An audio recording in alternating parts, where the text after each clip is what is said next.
18번째 시간으로 선지적 자적 삶을 살아라는 제목으로 창세기 18장 16절부터 33절까지 말씀의 내용으로 전하도록 하겠습니다.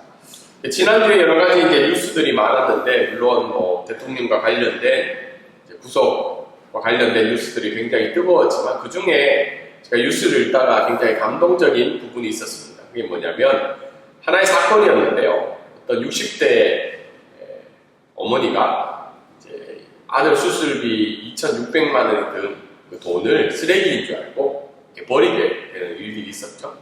그래서 그 이제 어머니가 그 생각이 나서 이제 그거를 담당하는 공무원에게 이제 전화한 거예요. 상황이 이래서 좀 빨리 찾아주면 좋겠다. 어떻게 해야 되냐.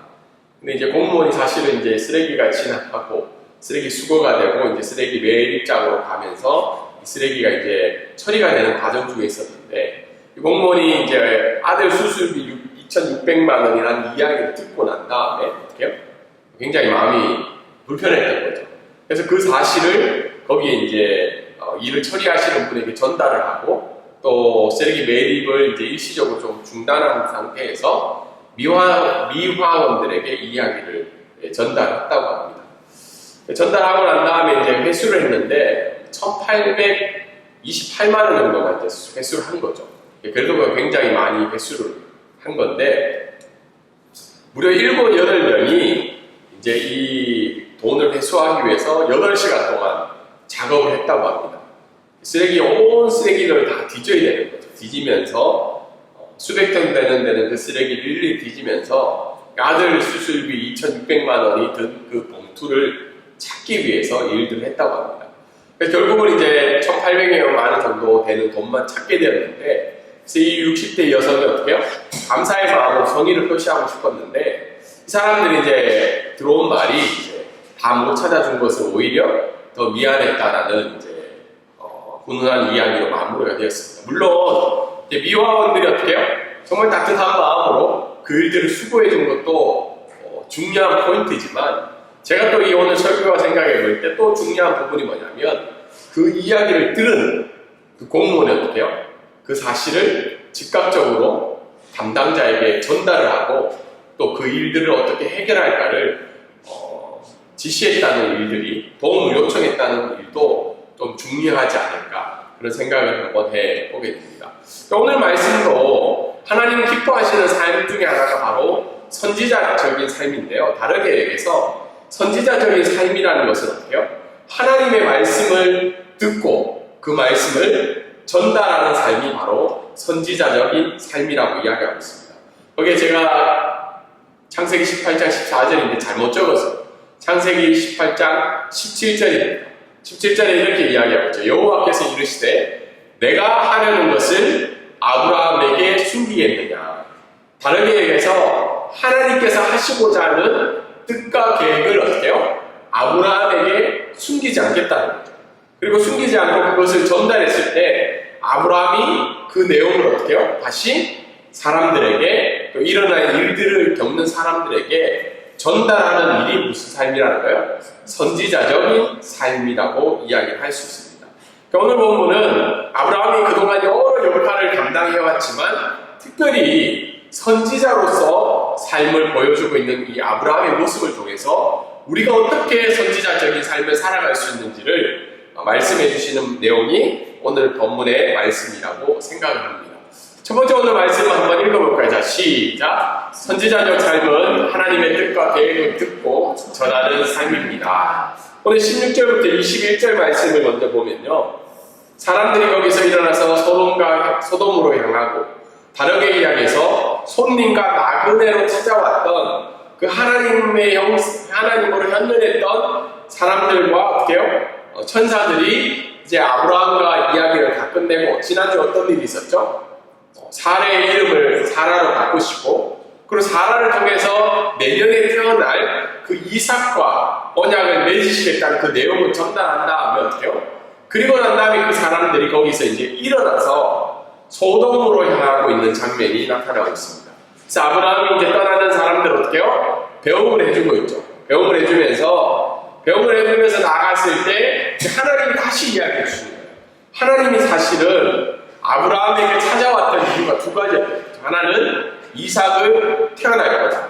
그렇기 때문에 사라의 이름을 사라로 바꿀 거라는 아브라함의 후손에 대한 첫 번째 이야기가 있고, 두 번째에 대한 이야기가 뭐예요? 소돔과 고모라에 대한 뜻을 아브라함에게 전달해 주기 위해서 아브라함을 찾아왔다는 거죠.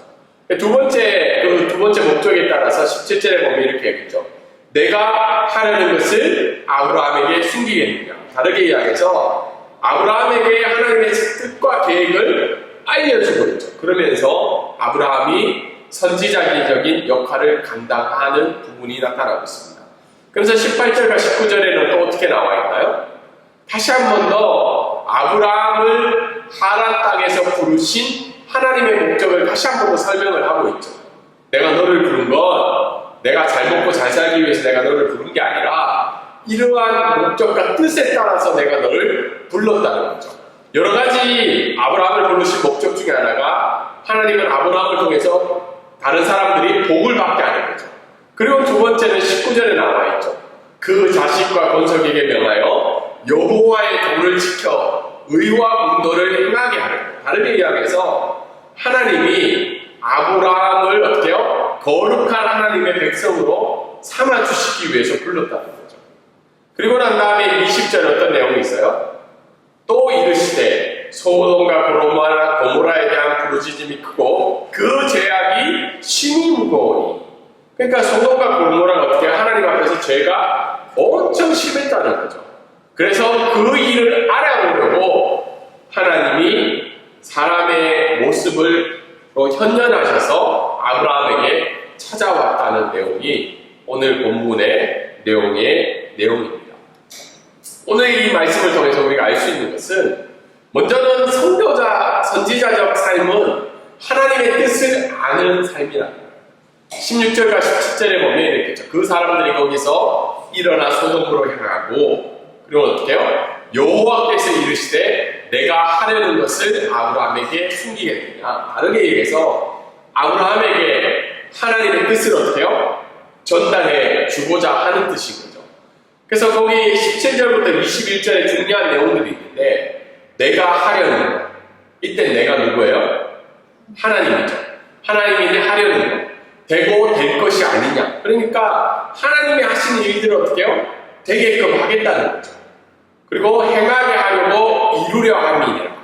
하나님은 어떻게 해요? 아브라함을 통해서 그 일을 행하게 하고 아브라함을 통해서 하나님의 뜻을 이루게 하려는 거죠. 그리고 마지막은 뭐예요? 보고 알려 하는 것. 하나님이 어떻게 해요? 소돔과 고모라의 죄악을 직접 보고 알고자 하는 그 하나님의 뜻을 누구에게 알려주고 있어요? 아브라함에게 알려주고 있다. 그래서 하나님은 그분이 하신 모든 일들을 아브라함에게 알려주고 있는 장면이 오늘 읽었던 말씀의 내용입니다. 근데 이 말씀을 우리에게 적용해보면, 우리는 그런 선지자냐? 사실 이 시대에 선지자는 없어요. 이미 하나님이 말씀이 기록되어지지 않았을 때는 선지자가 필요했죠. 왜냐하면 하나님의 뜻과 계획을 어떻게 해요? 듣고 전달할 사람이 필요한데, 오늘날 그러면 우리는 뭐냐면 선지자가 아니라 선지자적 삶을 살 수 있다. 왜냐? 우리에게 뭐가 들려있다는 거야? 기록된 하나님의 성경이 들려있다는 거죠. 그 성경을 통해서 하나님의 뜻과 계획을 우리가 알 수 있기 때문에 그 뜻과 계획을 알는 삶이 바로 선지자적 삶이라고 이야기를 할 수 있습니다. 두 번째, 오늘 말씀을 통해서 또 알 수 있는 것은 생명을 살리는 선지자적 공동체가 되기를 원하신다는 거예요. 하나님. 오늘 18절과 20절 보면 두 그룹이 나와요. 첫 번째 그룹은 아브라함의 공동체가 나옵니다. 18절에 이렇게 나와있죠. 아브라함은. 19절에 어떻게 해요? 아브라함의 자손과 권속이라고 되어 있죠. 그러니까 아브라함의 공동체가 나오고 있고, 두 번째 그룹은 소돔과 고모라의 공동체가 나오고 있죠. 20절. 근데 아브라함의 공동체는 우리가 눈에 보기에 어떤 공동체예요, 지금? 유목민이죠. 자꾸 떠돌아다니고 하나님의 제단을 쌓아서 여호와께 이름을 부르며 예배를 드렸는데 어떻게 해요? 거기 이미 누군가가 있으니까 계속 떠돌아다니면서 지금 정착한 곳이 뭐예요? 마물의 상수리 나무 앞에서 살고 있는 거죠. 근데 거기에는 또 무슨 일이 생기면 어떻게 해요? 그 땅을 떠나야 되죠. 유목민의 삶입니다. 다르게 이야기해서 삶의 안정이 없는 거죠. 상황과 형편이 되면 어떻게 해요? 계속 떠나야 되는데 소돔과 고모라의 공동체는 어떻게 해요? 도시라는 거예요. 도시. 나라라는 거죠. 그러니까 이미 안정적으로 어떻게 해요? 모든 삶이 정리가 되어 있고 삶을 유지할 수 있는 나라의 형태로 소돔과 공동체의 모습이 있다. 그래서 자기의 조카 롯은 어디를 택한 거예요? 아브라함의 공동체를 택한 것이 아니라 소돔과 고모라를 택한 거죠. 왜냐하면 거기가 어땠다고 그랬어요? 살기가 좋아 보였다는 거죠. 근데 오늘 하나님의 말씀은 아이러니하게 눈에 보이기에 유목민 같고 삶에 안정적이지 않는, 전혀 안정적이지 않는 아브라함의 공동체를 향해서는 하나님이 뭐라고 부르냐면 너희가 생명의 공동체라고 이야기하고 있습니다. 하나님의 복을 받고 하나님의 복을 전달할 공동체라는 거죠. 근데 소돔과 공동체는, 소돔의 공동체는 어때요? 도시가 안전해 보이고 경건해 보이고 번영과 안정이 있을 수 있는 나라의 형태의 공동체이지만 죽음의 공동체입니다. 하나님은 그 소돔과 고모라 향해서 어때요? 죄악이 심히 무거운 공동체라고 이야기하고 있습니다. 다르게 이야기해서 결국은 하나님의 진리의 말씀이 어디에 있냐는 거예요. 그리고 그 진리의 말씀이 실현되는 곳이 어디냐고 오늘 성경은 우리에게 이야기를 하고 있습니다. 또 다시 다르게 설명을 하면 우리가 어디에 속해 있냐는 거예요. 방콕 브릿지 교회를 이제 개척한 지 1년이 넘었는데 방콕 브릿지 교회 외형적으로는 뭐 우리가 알고 있다시피 여기에 방문하시는 분들 이야기 들어보면 공동적으로 얘기하는 거예요. 어릴 때 다녔던 개척교회를 한번 와보고 싶다. 작은 교회 한번 와보고 싶다라고 이야기를 하잖아요. 다르게 이야기해서 방콕 브릿지 교회는 사람들이 보기에 그렇게 안정적이지 않는 공동체라는 거죠. 굉장히 소수이고 굉장히 뭔가를 받을 수 있는 공동체가 아니라고 생각할 수 있다는 거예요. 근데 우리가 생각했던 오늘 말씀을 통해서 알 수 있는 것은 하나님의 관점은 유목민이냐 나라나 도시냐의 관점이 아니라 어떻게 해요? 생명을 살리고 있는 공동체냐 아니면 죄악이 가득한 죽음의 공동체냐라고 질문을 던지고 있다. 그래서 우리가 방콕 브릿지를 교회를 위해서 기도할 때마다 하나님 비록 우리 눈에 보이기에는 작고 연약해 보이지만 생명의 공동체로 살아가게 해달라고 기도하며 우리가 이 공동체를 소망하면서 나아가야 된다는 겁니다. 오늘 세 번째 말씀 우리 한번 볼까요? 세 번째 말씀. 세 번째 말씀은 뭐예요? 모든 민족과 열방을 향한 하나님의 뜻과 계획이 있다는 거죠. 오늘 선지자적인 삶을 살기 위해서는 하나님의 뜻과 계획을 알아야 된다고 했죠. 근데 하나님의 뜻과 계획은 이미 성경을 통해서 나와 있다는 겁니다. 이제 4월 20일이 부활절이죠. 부활절 예배가 다가오는데 이 부활절을 우리가 찾아올 때마다 생각해야 될 것이 뭐예요? 예수 그리스도의 죽으심과 부활인 거죠. 예수 그리스도의 죽으심과 부활을 기념하고 고백하고 그 은혜를 다시 한 번 더 구하기 위해서 우리가 부활절을 맞이하는데 이 부활절날 하나님의 뜻과 계획이 분명하다는 거예요. 그게 뭐예요?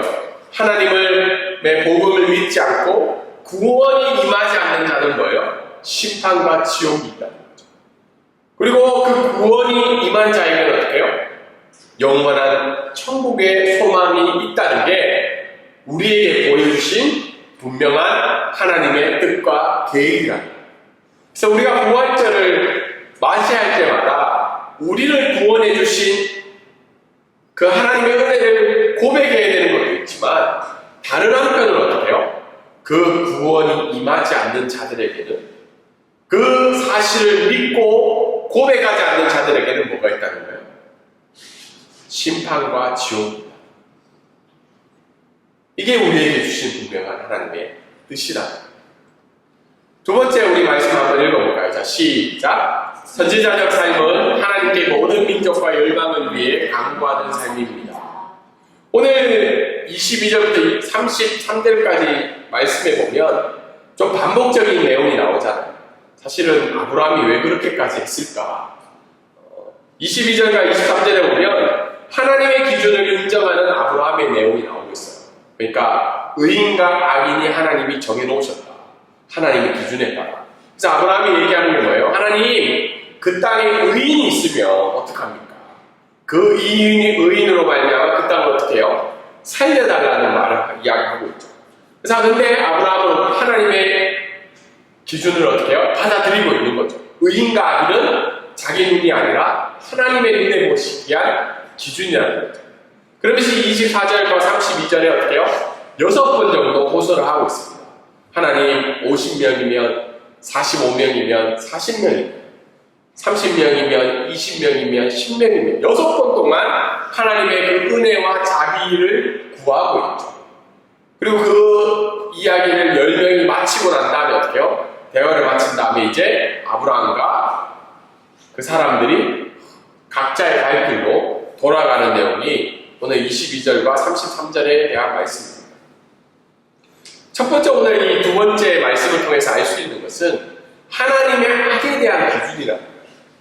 20절에 보면 그 죄악이 심히 무거우니 23절에는 뭐예요? 주께서 의인과 악인, 그러니까 하나님이 이미 정해놓은 기준이 있다. 제가 얼마 전에 뉴스를 봤는데 물론 제가 천주교를 비판하기 위한 내용이 아니라 어떤 아르헨티나 한 사람이 그렇게 질문을 했어요. 자기 아버지가 있는데 자기 아버지가 죽게 된 거죠. 근데 그 자기 아버지의 자식 6명이 천주교의 이제 세례를 받은 겁니다. 그래서 교황이 찾아왔을 때 자기 아버지 죽음 앞에 너무 슬퍼서 울었던 거예요. 교황님, 아버지가 6명이 세례 받게끔 지원을 해줬는데 우리 아버지는 근데 성당에 가지 않고 세례를 받지 못하고 예수님을 믿지 못했습니다. 우리 아버지 어떻게 됩니까? 물은 거예요. 그러니까 어떻게 해요? 우리 지금 교황님이 이렇게 대답을 하고 자기가 보기에는 아버지가 착하게 사는 거예요. 착하게 살아서 하나님이 착한 사람은 벌받게 해주지 않을 거라는 믿음이 있으니까 평안하라고 이야기합니다. 그래서 그 내용을 제가 보면서 그 착하게 살아갔다는 기준이 뭘까? 그리고 천국과 지옥에 가는 기준은 분명히 나와 있는데 그렇게 왜 대답을 했을까라는 질문을 하게 되는 거예요. 우리도 동일하게 때로는 우리 눈에 보기에 더 착한 사람이 있죠. 더 의로운 사람. 근데 하나님 보시기에 대한 하나님의 악과 선에 대한 기준은 어때요? 다르다. 하나님 정해주신 기준이 있다. 요즘도 계속 동성애에 대한 논란이 있죠. 제가 지난주에 뜻하지 않게 원방콕 맞나요? 거기에 가게 돼서 어디를 가다가 장례식장 가다가 길이 걸로 연결이 돼 있어서 잠깐 들러봤는데 거기 이제 화장실 남자 여자 말고 제3의 성을 가진 화장실을 만들어 놨더라고요. 남자 화장실에도 있고 여자 화장실에도 있어요. 그래서 제가 그걸 보면서 여러 가지 생각이 드는 거죠. 굉장히 앞서 나간다. 일반 사람들이 보기에는 거기 쇼핑몰을 찾아온 사람들의 굉장한 배려와 서비스인 거죠. 근데 성경은 무엇이라고 이야기합니까? 성경은 분명하게 동성애가 하나님 기뻐하시지 않는 일이라고 이야기를 하고 있는 거죠. 그랬을 때 우리는 어떻게 해야 될까? 가끔은 우리가 뭐예요? 나의 기준으로 악인과 선인을 평가할 때가 있다는 거예요. 근데 오늘 성경은 뭐예요? 하나님이 정해주신 악에 대한 분명한 기준을 너희가 받아들이라는 거죠. 아브라함도 기도할 때 하나님 저 사람 의인인데 왜 선인인데 왜 악인이라 이야기하십니까? 그렇기 때문에 이미 숫자를 샀습니다라고 이야기하고 있지 않고 아브라함은 뭐예요? 그것을 이미 받아들이고 그것을 위한 기도를 하고 있다는 겁니다. 동일하게 오늘 말씀을 적용해 보면 우리도 가끔 나의 기준이 하나님의 기준으로 생각할 때가 있어요. 근데 아쉬우지만 그건 나의 기준이라. 하나님이 정해놓으신 선인과 악인의 규준이 있기 때문에 심판과 구원이 다를 수밖에 없다는 겁니다. 그리고 오늘 말씀을 통해서 우리가 또 알 수 있는 건 뭐예요? 아브라함의 간절한 기도라는 거예요. 무려 6차례나 간구하는 거죠. 제가 만약에 하나님이라면 아브라함의 이런 기도 어떻게 생각하세요? 와가지고 내가 한 번 안 된다고 했는데 또 와서 얘기하고 또 와서 얘기하고 6번 얘기하면 어떻게 해요? 짜증이 확 올라올 거죠. 그리고 어떻게 해요? 안 되는데 왜 자꾸 얘기 안 하라고 얘기하는데 아브라함이 이렇게 간절히 기도할 수밖에 없었던 이유는 두 가지. 하나는 하나님의 은혜와 자비에 호소하는 기도라는 거예요. 그래서 몇 주 전에 제가 설명을 했죠. 하나님의 에세드. 하나님의 무한하신 은혜와 자비에 호소하는 기도를 했다는 거예요. 동일하게 우리도 어떤 문제를 가지고 기도할 때 하나님의 그 에세드에 의지해서 기도를 해야 돼요. 내가 이거 잘해서 하나님 들어주세요. 이게 아니라 하나님 그럼에도 불구하고 하나님의 은혜와 자비를 부탁드립니다. 그 두 번째는 그 기도가 뭐예요? 하나님의 공의에 대한 판단을 받아들이는 기도죠. 의인과 악인의 힘이 하나님이 정해놓으셨다는 거죠. 그래서 이 아브라함의 간절한 기도를 볼 때 특별히 우리가 이 땅을 위한 기도를 해야 된다는 거예요. 방콕에 살면서 제가 2주 전에 캄보디아를 갔다 왔죠. 가면서 돌아오면서 제가 캄보디아 갈 때 비행기를 보니까 그 땅은 메말라 있어요. 그러니까 캄보디아의 농사는 비가 오면 농사를 할 수 있고 비가 안 오면 농사를 할 수 없는 환경인 거죠. 근데 태국은 어때요? 댐이나 저수지가 많이 있어서 비행기를 타고 가면 태국의 농경지는 푸르고 녹색이에요. 근데 캄보디아의 농경지는 행해요. 태국말로 행이죠. 굉장히 가물어 있죠. 근데 그만큼 태국이 좋은 나라인 거죠. 그리고 방콕에 보면 어때요? 없을 거 없잖아요. 너무 편하잖아요. 근데 이 땅을 향한 하나님의 마음은 어떨까? 이 땅이 어떻게 해요? 트랜스젠더가 넘쳐나는 나라고 마약이 흘러 넘쳐나는 나라예요.